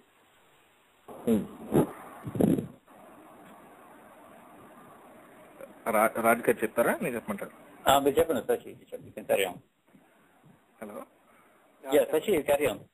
Right sir. ఏదైతే మచిలీపట్నం పోర్టుకు సంబంధించి కొంతమంది పెద్దవాళ్ళు, అదే పవర్ ప్రాజెక్ట్ కి సంబంధించి పెద్దవాళ్ళు ఏదైతే ఇన్వాల్వ్ అయ్యారున్నారో అందులో మరి వాస్తవాల విషయం దగ్గరికి వెళ్ళడం కంటే అసలు అక్కడ ఏం జరిగిందనే దాని గురించి ఆలోచిస్తే బాగుంటుంది అనుకుంటున్నాను. అయితే ఒకళ్ళని ప్రత్యేకంగా పేరు టార్గెట్ చేయడం అనేది నాకు ఇష్టం లేదు. కాకపోతే ఖచ్చితంగా మనకి ఆ ప్రాజెక్ట్ రావాల్సినటువంటి ప్రాజెక్టే, అందులో 100% మనకి జెన్యూనిటీ ఉన్నది. దాని మీద లోకల్ గా ఏదైతే ఉందో లోకల్ గా ఒక ఉద్యమాన్ని మనం తీసుకొచ్చినట్లయితే గవర్నమెంట్ మీద ప్రెజర్ బిల్డ్ చేయొచ్చు. ఈ రోజు మచిలీపట్నం పోర్టుకి సంబంధించి చాలా పెద్ద ఉద్యమాన్ని తీసుకొచ్చారు. మొత్తం అన్ని పార్టీలు కూడా ఏకమై ఎట్టి పరిస్థితులను తెచ్చుకుంటామని తీర్మానం చేసుకున్నారు, దాని మీద పోరాటం చేశారు. ఈ రోజు అది వచ్చే పరిస్థితి ఉంది, గవర్నమెంట్ కూడా ప్రకటించింది తీసుకొస్తున్నామని చెప్పి. అదే విధంగా ఏదైతే మన పవర్ ప్రాజెక్ట్ ఉందో అందులో ఉన్న ప్లస్ పాయింట్స్, మైనస్ పాయింట్స్, అలాగే ఇక్కడ లోకల్ గా మాకు ఇక్కడ తీసుకున్నట్లయితే శ్రీకాకుళం పవర్ ప్రాజెక్ట్, మన కాకరపల్లి కానివ్వండి, అలాగే సోంపేట కానివ్వండి, ఇక్కడ ప్రాజెక్టుల్లో చాలా అవకతవకలు ఉన్నాయి. అట్ ద సేమ్ టైం కొన్ని వైలేషన్స్ కూడా జరిగినాయని చెప్పి ఇందులో కొన్ని ప్రధాన ప్రతిపక్ష పార్టీల రాజకీయ నాయకుల హస్తం కూడా ఉందని చెప్పి ఇక్కడ చాలా వరకు జరిగినాయి. వాటి మీద ప్లస్లు ఏంటి, మైనస్లు ఏంటి అని చెప్పి మన లోక్సత్తా పార్టీలోనే ఒక కమిటీ కూడా వేయడం జరిగింది భారతీ గారి ఆధ్వర్యంలో. సో దీని మీద ఒక కంప్లీట్ సమగ్రమైన రీసెర్చ్ చేసిన తర్వాత, ఇందులో నిజాలు ఏంటో తెలుసుకున్న తర్వాత ఉద్యమంలాగా చేపట్టి శ్రీకాకుళంలో అసలు దానికి మెయిన్ గా రాజకీయ పార్టీల పరంగా బీజం వేసింది లోక్సత్తా వామపక్షాలు మాత్రమేనండి. అదే విధంగా మనం అక్కడ మచిలీపట్నంలో కూడా ఏదైతే ప్రదీప్ గారు చెప్పారో దాని మీద కూడా మనమే చొరవ తీసుకొని దాని మీద ఒక రీసెర్చ్ లాంటివి చేసి ఏమిటి ప్లస్లు, ఏమిటి మైనస్లు, రాజకీయంగా ఎక్కడ ఈ ప్రాజెక్ట్ కి అడ్డు తగులుతుంది అనేది మనం చూసి ఖచ్చితంగా లోక్సత్తా పార్టీ కూడా మీకు 100% హెల్ప్ చేస్తుందండి. అక్కడ లోకల్ నాయకులు ఎవరైతే ఉన్నారో వాళ్ళు మనం సంప్రదిస్తే కనుక మనతో కలిసి ఖచ్చితంగా పోరాడడానికి మేము ఎప్పుడు కూడా సిద్ధంగా ఉంటాం, ప్రజా సమస్యలపై పోరాడడానికి. అలాగే దీని మీద మనం ఒక నివేదిక రెడీ చేసుకుని ఎక్కడైతే పాజిటివ్స్ ఉన్నాయి, ఎక్కడైతే నెగిటివ్స్ ఉన్నాయి, అలాగే రాజకీయ పరంగా ఏ విధంగా మనం ఉద్యమాన్ని ముందుకు తీసుకెళ్తే మనం సాధించుకోగలం అనేది చూసి కార్యాచరణ రూపొందించుకుంటే బాగుంటుంది. Thank you. ఓకే అండి. నెక్స్ట్ క్వశ్చన్ రజనీ గారు న్యూజెర్సీ నుంచి, పీపుల్ ఫర్ లోక్సత్తాలో బాగా యాక్టివ్ మెంబరు. ఆవిడ అడుగుతున్నారు, ఇప్పుడు రజనీ గారు వాళ్ళ టీం దగ్గర ఒక 1000 students from 12 colleges in Ongole surroundings లో 1000 స్టూడెంట్స్ కాంటాక్ట్ ఇన్ఫర్మేషన్ ఉంది. ఇప్పుడు జూన్ 12th బై ఎలక్షన్స్ ఉన్నాయి కదా, వీళ్ళందరినీ కూడా ఇప్పుడు సెలవులు కాబట్టి వీళ్ళందరినీ కొంచెం డైరెక్షన్ ఇచ్చే విధంగా ఉన్న ఎవరన్నా సాయం చేయగలుగుతారా లోక్సత్తా పార్టీ నుంచి అని అడుగుతున్నారు. ఇది ఒంగోలు స్టూడెంట్స్ అండి వీళ్ళు. ఓకే, నేను చెప్పమంటారా శశి? చెప్పండి. యా, నమస్తే అండి రజనీ గారు, nice talking to you again. Last time అదే ఒంగోలు లాస్ట్ మంత్ ప్లాన్ చేసుకున్నాం కానీ వర్కౌట్ అవ్వలేదన్నమాట. ఈ వాటర్ఫుల్ క్యాంపస్ ప్రాజెక్ట్ అనేది అక్కడ కూడా తీసుకెళ్దాం అనుకున్నాం కదా. సో అదేమైందంటే ఎగ్జామ్ హడావుడి వల్ల స్టూడెంట్స్ కొంచెం బిజీ అయిపోవడం, నెక్స్ట్ హాలిడేస్ స్టార్ట్ అయిన తర్వాత వాళ్ళు దొరకపోవడం రావడం వల్ల వాళ్ళని అప్పుడు కలవడం జరగలేదు. బట్ ఈ మంత్ ఖాళీ కాబట్టి so we plan to go this month మేలో ఒక వీకెండ్ అక్కడికి వెళ్ళి ఆల్రెడీ హైదరాబాద్ కాదు బెంగళూరు నుంచి శ్రీకాంత్ రావిపాటి ఎవరో ఉన్నారు, ఆయన కూడా ఒంగోలులో he also know his leading some team in Ongole అనమాట. సో ఆయన నేను కూడా అక్కడ మీట్ అయ్యి we wanted to take up one particular team and lead from there on. So Padma garu coordinate చేశారు మనకి, పద్మ భూపతిరాజు గారు ఉన్నారు కదా. సో ఈ వీకెండ్ కానీ నెక్స్ట్ వీకెండ్ కానీ వెళ్దాం అనుకున్నాం ఒంగోలుకి. It depends on how the schedule works out అనమాట. ఎందుకంటే అదే టైంలో we're also planning to go to Prathipadu కాన్స్టిట్యున్సీలో కూడా వెళ్ళి ఇక్కడ గీతంలో కూడా మాకు కొంతమంది స్టూడెంట్స్ వస్తా ఉన్నారు క్యాంపెయినింగ్ కి. గుంటూరులో ఉన్నారనమాట మా స్టూడెంట్స్, గుంటూరులో నేటివ్ ప్లేస్ అనమాట. They're already there at home for the holidays. So అక్కడి నుంచి వాళ్ళు వైజాగ్ నుంచి కొంతమంది వస్తా ఉన్నారు ప్రతిపాడు కాన్స్టిట్యున్సీలో క్యాంపెయినింగ్ కి. అది కాకుండా ఒంగోలులో ఈ జస్ట్ స్టూడెంట్స్ ని మోటివేట్ చేయడానికి, వాళ్ళు ఎలక్షన్ ప్రాసెస్ లో హౌ దే షుడ్ ఇన్వాల్వ్ అనే దాని మీద గైడెన్స్ ఇవ్వడానికి will plan some time this month. Will go there to Ongole and try to lead the team. So అది కూడా it's in the pipeline అనమాట. మీకు స్మాల్ యాడ్ ఆన్ అండి Rajni garu. Hello Rajni garu, first of all, I want to congratulate the PFL team who started the corruption free Ongole campaign. ఎందుకంటే last time మనకు ఒంగోలులో ప్రకాశం engineering college లో ఈ corruption free campus అని చెప్పి యాంటీ కరప్షన్ స్ట్రాటజీస్ మీద seminars ఇచ్చినప్పుడు మా వైజాగ్ టీం రావడం జరిగింది. శ్రీ చైతన్య, అజిత్ కుమార్, అలాగే శివాజీ గారు కూడా రావడం జరిగింది. ఏదైతే మొట్టమొదటి నుంచి ఎలక్షన్స్ అనే కాకుండా మొట్టమొదటి నుంచి కూడా ఒంగోలులో ఈ పీపుల్ ఫర్ లోక్సత్తా అలాగే లోక్సత్తా యువసత్తా ఆధ్వర్యంలో మనం యాంటీ కరప్షన్ కి సంబంధించి ఒక అవగాహన కల్పించడానికి, ముఖ్యంగా విద్యార్థుల్లో కల్పించడానికి మొట్టమొదటి నుంచి ఏదైతే మీరు ప్రయత్నం చేశారో అది నిజంగా అందరూ కూడా అభినందించాల్సింది. అట్ ద సేమ్ టైం మీరు చెప్పినట్లుగా 12 కాలేజీల నుంచి దగ్గర 1000 మంది స్టూడెంట్స్ ఉన్నారంటున్నారు, మనకి కాంటాక్ట్ నెంబర్స్ ఉన్నాయంటున్నారు. వైజాగ్ యువసత్తా తరఫు నుంచి మేము ఒక టీమ్ గా ఫామ్ అయ్యి ఇక్కడ ఒంగోలు వద్దాం అనుకుంటున్నాం. బహుశా 18వ తారీఖున కానీ 19వ తారీఖున కానీ అక్కడికి రావచ్చు.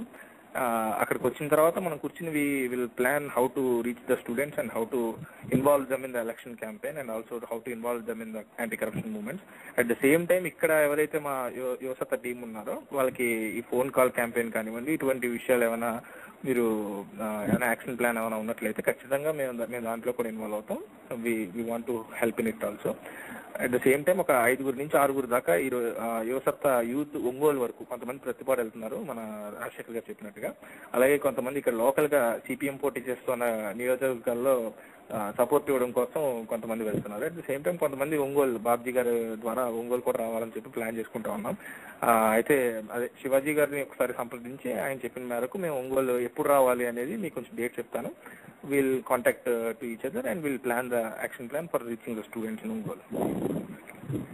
ఓకే, ఎక్సలెంట్ అండి. మనకి అట్లాంటా నుంచి రఘురామ్ గారు అడుగుతున్నారు.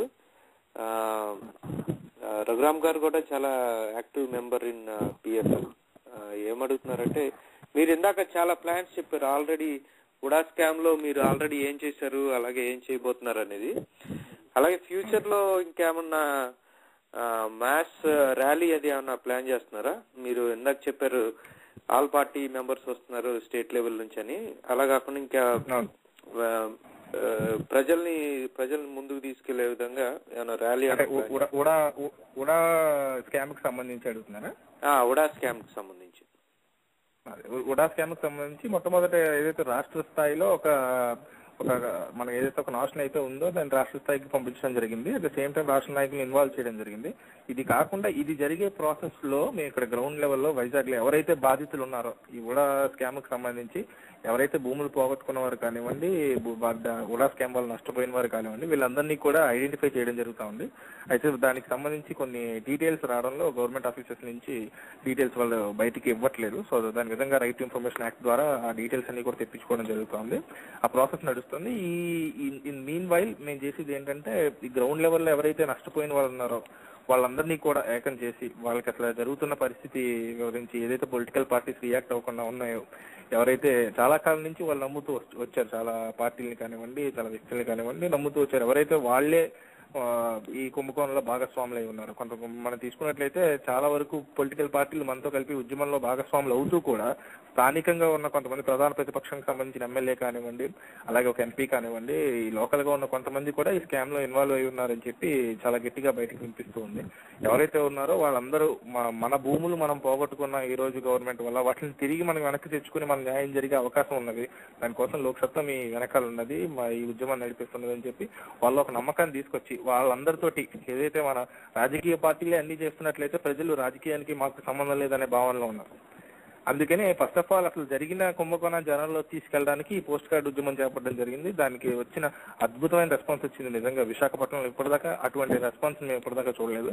అదే విధంగా ఎవరైతే బాధితులు ఉన్నారో, ఎవరైతే మాస్ పీపుల్ ఉన్నారో వాళ్ళ దగ్గరికి వెళ్ళి ఇది కొంచెం కష్టమైనటువంటి పని, గ్రాస్ రూట్ లెవెల్కి వచ్చేసరికి నిజంగా చాలా కష్టంతో కూడుకున్న పని అయినప్పటికీ కూడా ఎట్టి పరిస్థితుల్లో వాళ్ళందరినీ ఏకం చేసి ఒక మాస్ మూవ్మెంట్ లాంటిది మొత్తం అందరినీ కలిపి మాస్ మూవ్మెంట్ లాంటివి చేయడం, అవసరమైతే ఉడా బిల్డింగ్ నిర్బంధించడం కానీ అటువంటి ఏదైతే గవర్నమెంట్ మా చెవిటి వాడి ముందు శంఖం ఊదినట్లుగా ఏం చేసినా సరే వినకుండా ఉన్నదో ఆ గవర్నమెంట్ ఎట్టి పరిస్థితులను కదిలించి సిబిఐ ఎంక్వైరీ వేయకపోతే గవర్నమెంట్ కి చాలా నష్టం జరుగుతుంది ఈ విశాఖపట్నం దగ్గర నుంచి అటువంటి ఒక లోషన్ ని ఏదైతే ప్రజల ద్వారా పంపించాలని చెప్పి మేము ప్రయత్నం చేస్తా ఉన్నాం. అది కనుక సక్సెస్ అయితే మేబీ ఈ మే ఎండింగ్ కి ఈ మే మంత్ ఎండింగ్ కి ఏదైతే రాష్ట్ర స్థాయి నాయకుల కార్యాచరణ ఏదైతే ఉందో అది కంప్లీట్ అయ్యే టైంకి అట్ ద సేమ్ టైం మేము న్యాయ పోరాటం చేస్తా ఉన్నాం. అది దానికి రిజల్ట్ వచ్చే టైంకి ఒక మాస్ మూవ్మెంట్ కూడా, ఒక మాస్ ప్రొటెస్ట్ లాంటిది కూడా ప్లాన్ చేస్తా ఉన్నాం. ఇదంతా సక్సెస్ఫుల్ అయితే ఖచ్చితంగా మే ఎండింగ్ కి అటువంటి యాక్టివిటీ కూడా ఒకటి జరుగుతుందని తెలియజేస్తున్నాం. ఓకే అండి. అంటే ఇప్పుడు సిబిఐ ఎంక్వైరీ చేయాలంటే అది ముఖ్యమంత్రి గారి దగ్గర నుంచి రావాలి కదా, సో ముఖ్యమంత్రి గారి మీద పెట్టే ప్రెషర్ ఏమైనా ఉందా? అవునండి, అంటే గవర్నమెంట్ అంటే ఇండైరెక్ట్ గా ముఖ్యమంత్రి గారి మీద పెట్టే ప్రెషర్.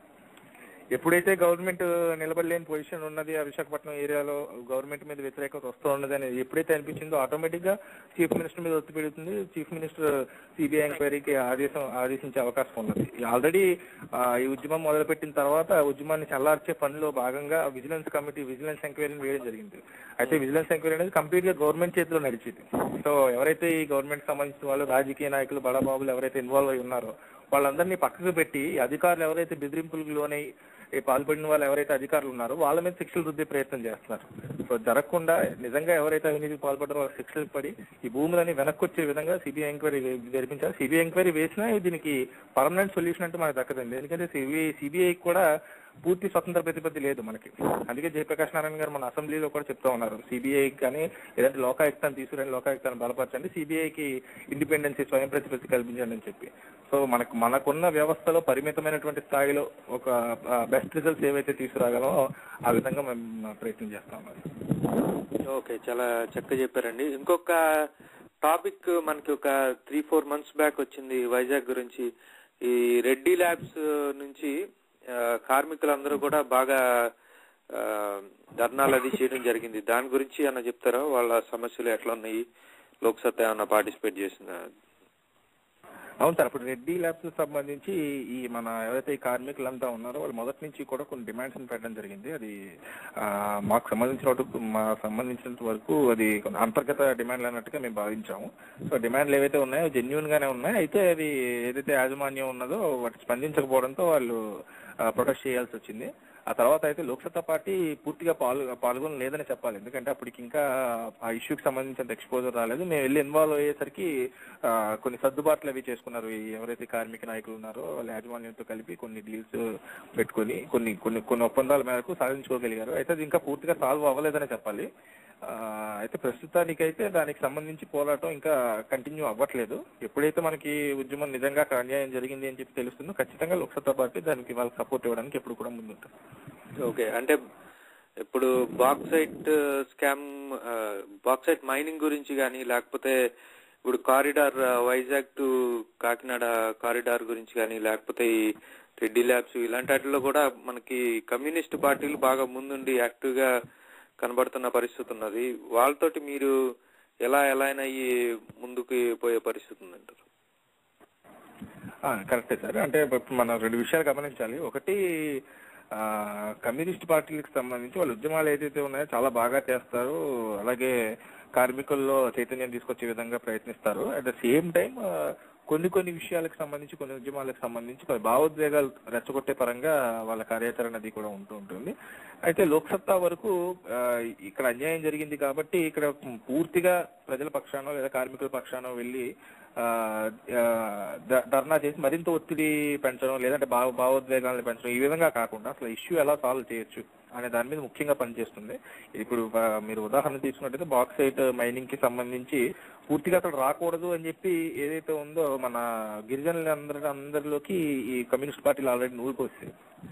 అయితే దీనికి సొల్యూషన్ పరంగా ఏ విధంగా మనం దీన్ని ఆపుకోవచ్చు, దీన్ని రాజకీయంగా మనం ఏ విధమైన కార్యాచరణ వేసుకుంటే ఇది ఆగుతుంది, లేదంటే ప్రజా ఉద్యమం ఏ విధంగా తీసుకురావాలి, శాంతియుతంగా ఏ విధంగా మనం పరిష్కరించుకోవాలి. నెగోషియేషన్ అనేది సాధారణంగా మన వామపక్షాల ఉద్యమాల్లో కొంచెం తక్కువగా ఉంటుంది.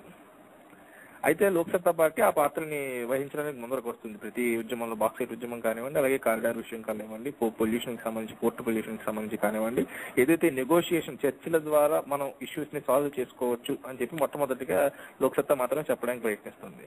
మీరు ఎగ్జాంపుల్ గా బాక్సైట్ తీసుకున్నట్లయితే ఆ రోజు మనకి TV1 లో కూడా లైవ్ ఇంటర్వ్యూ ఇచ్చారు 1 అవర్ పార్టీ బాక్సైట్ కి సంబంధించి. లోక్సత్తా పార్టీ తరఫు నుంచి నేనే వెళ్ళినప్పుడు అందులో కూడా చర్చల ద్వారా మనం చాలా క్లియర్ గా ఇక్కడ వైలేషన్స్ జరిగినాయి, ఇక్కడ ఈ విధంగా తప్పులు జరిగినాయి, అవి సర్దిద్దుకున్నట్లయితే మన సొల్యూషన్ తీసుకురావచ్చు అని చెప్పడం జరిగింది. అట్ ద సేమ్ టైం మనకి ఎప్పుడైతే అక్కడ జేసీ కాలా కమిటీ వచ్చిందో, ఈ వామపక్షాలన్నీ కూడా గిరిజనులందరినీ తీసుకొచ్చి ఆ కమిటీ వాళ్ళు లోపలికి రానివ్వకుండా నిర్బంధించడం, ఇటువంటి ప్రయత్నాలన్నీ చేశాయి. అయితే లోక్సత్తా పార్టీ మాత్రమే లోపలికి వెళ్లి వాళ్ళతో పాటు దగ్గరగా 40 నిమిషాల పాటు నేను, ప్రసాద్, అలాగే మిథున్, అలాగే రవి, అలాగే చైతన్య వీళ్ళందరూ కూడా కూర్చొని డైరెక్ట్ జేసీ కళా గారితో మా ఒపీనియన్స్ అన్ని చెప్పడం కూడా జరిగింది. కలెక్టర్ లవ్ అగర్వాల్ గారు కూడా మమ్మల్ని సపోర్ట్ చేయడం జరిగింది. ఆ విషయంలో పక్కకు పిలిచి ఆయన పర్సనల్ గా కూడా మాట్లాడారు. ఎటువంటి సర్వే రిపోర్ట్స్ అన్ని కూడా ఆయన తీసుకున్నారు. సో తీసుకుని మొత్తం అన్ని విధాలుగా సొల్యూషన్ చెప్పే ప్రయత్నం అయితే లోక్సత్తా పార్టీ చెప్తుంది. అట్ ద సేమ్ టైం బయటకు వచ్చిన తర్వాత ఏదైతే మొత్తం అన్ని కూడా అక్కడ ఏదైతే పబ్లిక్ ఒపీనియన్ జరిగిందో అందులో అన్ని రాజకీయ పార్టీలు, అన్ని స్వచ్ఛంద సంస్థలు and 90% of the people who participated in the public opinion అందరూ కూడా దానికి వ్యతిరేకమైన మాటే మాట్లాడారు, వ్యతిరేకమైన ఆధారాలే చూపించారు. అయినప్పటికీ దాని మీద అట్లీస్ట్ విచారణ కూడా జరగకుండా, ఎందుకంటే ఇప్పుడు దగ్గరగా పార్టీలే ఒక 5-6 పార్టీలు ఉన్నాయి, స్వచ్ఛంద సంస్థలు 10 స్వచ్ఛంద సంస్థలు ఉన్నాయి. ఇవన్నీ ఇచ్చిన నివేదికల్ని వాళ్ళు 2 గంటల్లో చదవడం అసాధ్యమైన పని. అయితే పబ్లిక్ హీరింగ్ అయిపోయిన 2 గంటల్లో వాళ్ళు దీని మీద పబ్లిక్ హీరింగ్ జరిగిపోయింది, అయినా సరే బాక్సైట్ ఎటువంటి అడ్డంకి లేదని చెప్పి స్టేట్మెంట్ ఇవ్వడం జరిగింది. అది కంప్లీట్ గా వైలేషన్ అనమాట. ఏదో పేరుకి కేవలం నామమాత్రం చేతనే పబ్లిక్ హీరింగ్ పెట్టామన్నట్టుగా అనిపించుకున్నారు. అలాగే గిరిజన ప్రాంతాల్లో పెట్టకుండా ఇక్కడ గవర్నర్ బంగ్లాలో పెట్టారు. అది దగ్గరగా 2-3 కిలోమీటర్ల డిస్టెన్స్ లో ఉంటుంది. అట్ ద సేమ్ టైం అలా గిరిజనులు రావాలంటే 14 కిలోమీటర్లు ట్రావెల్ చేసి పబ్లిక్ ఒపీనియన్ కోసం రావాల్సి వస్తుంది. సో అది కంప్లీట్ గా ఒక మాస్క్ లో ఒక బూటకం కింద చేయడం జరిగింది. కాబట్టి ఆ రోజున మేము మాస్ ప్రొటెస్ట్ కూడా చేయడం జరిగింది. ఆ రోజు అరెస్ట్ అవడం కూడా జరిగింది లోక్సత్తా పార్టీ తరఫు నుంచి. So at the same time solutions చూపించడానికి, అలాగే ప్రభుత్వం మీద ఒత్తిడి తీసుకురావడానికి కోసం ప్రజా ఉద్యమం చేయడానికి కూడా లోక్సత్తా పార్టీ ఇప్పుడు సిద్ధంగా ఉంటుంది. ఓకే, మనకి మీరు చాలా బాగా చెప్పారండి. మనకి సమయం దగ్గర పడుతుంది షో ఎండ్ చేయడానికి. అందుకని చివరిగా మీరు మనకి లిజనర్స్ PFL నుంచి ఉన్నారు, USA నుంచి తెలుగు వారు ఉన్నారు, అలాగే రేపొద్దున ఈ రికార్డింగ్స్ అన్ని కూడా, మన షో రికార్డింగ్స్ అన్ని కూడా NRI సమయ రికార్డింగ్స్ AP7am.com లో పెట్టడం జరుగుతుంది. అది థౌజండ్స్ ఆఫ్ పీపుల్ దాంట్లో మనకి సబ్స్క్రైబ్ అయ్యి వింటున్నారు మన షోస్. కాబట్టి మీరు అందరికీ ఇచ్చే మెసేజ్ ఏంది చివరిగా? అంటే మీకు ఏమైనా హెల్ప్ అది కావాలంటే వైజాగ్ టీం నుంచి ఎట్లా రీచ్ అవుట్ అవుతున్నారో చెప్తారా? షూర్, ఖచ్చితంగా. మొట్టమొదటిగా లోక్సత్తా పార్టీ తరఫు నుంచి చెప్పదలుచుకుంది ఏంటంటే, ఒక అత్యంత కీలకమైనటువంటి స్థితిలో మన దేశం, మన రాష్ట్రం ఉన్నది. ఒక పక్క యాంటీ కరప్షన్ మూవ్మెంట్ ఏదైతే ఉన్నదో, అలాగే ఒక పక్క పొలిటికల్ అనిశ్చితి ఏదైతే ఉన్నదో, ఇదే సరైనటువంటి సమయం మన దేశానికి కానివ్వండి, మన రాష్ట్రానికి కానివ్వండి మార్చుకోవడానికి. దానికి సొల్యూషన్ కేవలం రాజకీయాల్లో ఉందని చెప్పి మనమంతా కూడా నమ్ముతా ఉన్నాం. దానికి సరైన వేదికగా లోక్సత్తా పార్టీ వచ్చింది. లోక్సత్తా పార్టీకి ఖచ్చితంగా బలం ఉన్నది, గొంతెత్తి మాట్లాడగలిగే స్థాయి ఉన్నది, వివేకం ఉన్నది, అట్ ద సేమ్ టైం ప్రజల పక్షాన్ని నిలబడే ఒక ధైర్యం ఉన్నది. సో లోక్సత్తా పార్టీ మనందరూ కూడా సపోర్ట్ చేయాలి. ఇది మన పార్టీ అని చెప్పి మనం త్యాగాలకు సిద్ధపడి ముందరకు వచ్చి బాధ్యత తీసుకుని మన దేశాన్ని మార్చుకునే విధంగా ఈ రోజు నుంచి మనం అడుగులు వేయాలని చెప్పి నేను మొట్టమొదటిగా యువతకి, అలాగే మొత్తం ఎన్ఆర్ఐ తెలుగు వాళ్ళందరికీ కూడా విజ్ఞప్తి చేస్తున్నాను. అట్ ద సేమ్ టైం విశాఖపట్నానికి సంబంధించి విశాఖపట్నం లోపల ఎటువంటి సమస్య వచ్చినా సరే అందులో నిజాలు తెలుసుకుని దానికి ఒక పరిష్కార మార్గం చూపించే విధంగా లోక్సత్తా పార్టీ ప్రయత్నం చేయడానికి ఎప్పుడూ ముందుంటుందని చెప్పి ఈ రోజు ఈ కార్యక్రమం తరఫున మీ అందరికీ కూడా విజ్ఞప్తి చేస్తా ఉన్నాను. నేను కేవలం ఒక స్టూడెంట్ ని, just engineering final year engineering complete చేశాను రీసెంట్ గా. ఒక స్టూడెంట్ ని అయ్యండి, ఎటువంటి రాజకీయ బ్యాక్గ్రౌండ్, ఎటువంటి పొలిటికల్ బ్యాక్గ్రౌండ్ లేకుండా నాకు ఒక స్థాయిని కల్పించి పార్టీ ఇంతగా ఆపర్చునిటీస్ ఇస్తోంది అంటే ఖచ్చితంగా ఇది యువత పార్టీ, యూత్ పార్టీ. మనంతా కూడా దీన్ని ఉపయోగించుకోవాలి. ముందుకొచ్చి మన బాధ్యత తీసుకుని మన సమస్యల్ని మనం పరిష్కరించుకునే దిశగా మనం వెళ్ళాలని చెప్పి అందరికీ కూడా విజ్ఞప్తి చేస్తున్నాను. అట్ ద సేమ్ టైం విశాఖపట్నంలో ఎటువంటి సమస్య వచ్చినా సరే మరొకసారి లోక్సత్తా పార్టీ దాన్ని సాల్వ్ చేసే దిశగా ముందుంటుందని చెప్పి అందరికీ కూడా విజ్ఞప్తి చేస్తున్నాను. అలాగే యూత్ ఎవరైతే ఉన్నారో వాళ్ళందరూ కూడా ఎట్టి పరిస్థితుల్లోని పార్టీలో పూర్తిగా ఆపర్చునిటీస్ ఉన్నాయి, పూర్తిగా ఓపెన్ స్పేస్ ఉన్నది. యువతకి ఎటువంటి irrespective of caste, religion, money etcetera అన్నిటిని పక్కన పెట్టి నిజాయితీగా రాజకీయాల్లో అవకాశం ఇచ్చే వేదిక ఏదైనా ఉన్నది అంటే ఇది లోక్సత్తా. దీన్ని మనం అందరూ కూడా ఉపయోగించుకోవాలి. మన ఫ్యూచర్ జనరేషన్స్ కి India is a developed country, not developing country, under developed country అని చెప్పుకోకుండా ఉండే అవకాశం మనం కల్పించాలంటే ఈ రోజు మనం పనిచేయాల్సినటువంటి అవసరం ఉన్నది. దీనికి మనకు రాష్ట్ర స్థాయిలో శివాజీ గారి సపోర్ట్ ఉన్నది, అలాగే లోక్సత్తా నాయకులు ఉన్నారు, బాబ్జీ లాంటి నాయకులు ఉన్నారు, అలాగే జయప్రకాష్ నారాయణ గారి విజన్ ఉన్నది, ఆయన కార్యాచరణ ఉన్నది. మన పార్టీలో మనకు అన్ని రిసోర్సెస్ ఉన్నాయి, కావాల్సిందల్లా మనం బాధ్యత తీసుకుని పనిచేయడం మాత్రమే. సో ఈ రోజు అందరికీ విజ్ఞప్తి చేస్తుంది ఏంటంటే, మీకు తోచిన స్థాయిలో ఓటు వేయడం దగ్గర నుంచి రాజకీయాల్లో పంచుకోవడం దాకా మీకు తోచిన స్థాయిలో ఏదో ఒక విధంగా ఈ ఉద్యమానికి, ఇది ఏదైతే రెండో స్వాతంత్ర ఉద్యమం ఉన్నదో ఇందులో పంచుకోవాలని చెప్పి ప్రతి ఒక్కరికి విజ్ఞప్తి చేస్తూ అందరికీ ధన్యవాదాలు. ఓకే, మంచిదండి. వర్మ గారు, రాజ్ వర్మ గారు, మీరు కూడా చెప్తారండి, మీ నుంచి మెసేజ్ అన్నది. First of all many thanks to PFL guides అండి. ఐ మీన్ ఇక్కడ జరిగే మన లోకల్ సమస్యలు ఏవైతే ఉన్నాయో దానికి మీరు అక్కడి నుంచి your giving your helping hand కదా. So that is really something we have to adore about. So not only మీరు స్టార్ట్ చేసిన ఈ సిపిపి ఉన్నాయి కదా, కాన్స్టిట్యుయెన్సీ ప్రమోషన్ ప్రాజెక్ట్, అవి అయితే ఉన్నాయో you're also extending it 1 by 1 కదా. దానివల్ల కూడా మనకు చాలా యూజ్ ఉంది. ఇప్పుడు ఎన్ఆర్ఐస్ ఏవైతే ఉన్నారో వాళ్ళు మాకు ఇచ్చే support, it is also helping us to devise our plans and how to execute those plans to implement them. So మీరు ఇచ్చే సపోర్ట్ వల్ల మేము ఇక్కడ లోకల్ గా చేసుకుంటూ పోతున్నాం. బట్ ఈ లోకల్ ప్రాబ్లమ్స్ ఏవైతే ఉన్నాయో దాన్ని సాల్వ్ చేయడానికి మీరు ఇచ్చే గైడెన్స్, ఇప్పుడు ఒంగోలు ప్రాజెక్ట్ అయితే ఏంటి, మా రజనీ గారు ఆవిడే కాంటాక్ట్ చేసి నన్ను ఫోన్ చేసేది, ఒంగోలులో ఈ ప్రాజెక్ట్ ఇంప్లిమెంట్ చేయమని నాకు గైడెన్స్ ఇచ్చారు. So that kind of pointer to expand our reach అన్నమాట. So that really helpful and awesome. So దానికి ధన్యవాదాలు తెలుపుకుంటూ, ఇక్కడ కూడా మీరు ఏమైనా చేయాలనుకుంటే వైజాగ్ లో సిపిపి ద్వారా మనకి వైజాగ్ టీం ఎవరైతే ఉన్నారో అక్కడ ఎన్ఆర్ఐ వాళ్ళ కాంటాక్ట్ లో పడితే we can do even better. So that's a small request from our side. So yeah, that is from my side, and thanks. Okay, and lastly but not the least, and thank you very much for the whole PFL team for organizing this program. And ఏదైతే మీరు అక్కడ USA లో ఉండి కూడా చాలా చొరవ తీసుకుని ఎంతో టైం ని మనీని స్పెండ్ చేసి మన దేశం గురించి ఏదైతే ఆలోచన చేస్తున్నారో, నిజంగా యువసత్తా తరఫు నుంచి వైజాగ్ టీం దగ్గర నుంచి our heartiful thanks to you. And ఇటువంటి ప్రోగ్రామ్స్ మరిన్ని జరగాలని చెప్పి ఆశిస్తూ మరొకసారి ధన్యవాదాలు. ఓకే, తప్పకుండా అండి. మనకి షోకు ముగించే ముందు రామశేషర్ గారికి, రాజవర్మ గారికి ధన్యవాదాలు చెప్పాలి. ఎందుకంటే వాళ్ళకి జస్ట్ 1-2 minutes లీడ్ టైం ఇవ్వటం జరిగింది, కానీ వాళ్ళు వెంటనే జాయిన్ అవటం, ఈ షోని విజయవంతం చేయటం జరిగింది. అలాగే మన లిజనర్స్ అందరికీ క్వశ్చన్స్ అడిగిన వాళ్ళందరికీ కూడా ధన్యవాదాలు. మనకి ఈ ఉడా స్కామ్ ఏదైతే ఉందో దాని మీద సిబిఐ ఎంక్వైరీ జరగాలి, అలాగే అన్యాయమైన వాళ్ళందరికీ కూడా న్యాయం జరగాలని కోరుకుంటున్నాం ఎన్ఆర్ఐ సమయం నుంచి. థ్యాంక్ యూ వెరీ మచ్ అండి. మనకి అలాగే రేపొద్దున అద్భుతమైన షో ఉంది. ఎవ్రీ సాటర్డే అండ్ సండే కూడా మనకి కంటిన్యూస్ గా షోస్ ఉంటాయి, లైవ్ షోస్. కాబట్టి మీరు లిజనర్స్ అందరూ పార్టిసిపేట్ చేయాలని కోరుకుంటున్నాం. రేపొద్దున రచన డింగ్రా అని ఆవిడ NRI who went back to India and fighting on the Bhopal incident. ఆవిడ యాక్చువల్ గా భోపాల్ డిజాస్టర్ జరిగినప్పుడు she was I think 1 or 2 years old and she was in Bhopal and eventually she came to US and now she went back and now she is fighting for the Bhopal incident victims, disaster incident victims. కాబట్టి రేపు ఆవిడతో live show ఉంటుంది, అందరూ కూడా join అవ్వాలని కోరుకుంటున్నాం అండి. మన అలాగే nrisami.com వెళ్తే కనుక అక్కడ సబ్స్క్రైబ్ బటన్ ఉంటుంది.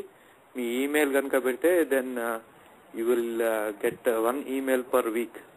దానికంటే ఎక్కువ రాదండి. Just reminder about our upcoming shows. కాబట్టి ప్లీజ్ అందరికీ రేపు మళ్ళీ జాయిన్ కావాలని కోరుకుంటున్నాను. Okay, thank you sir.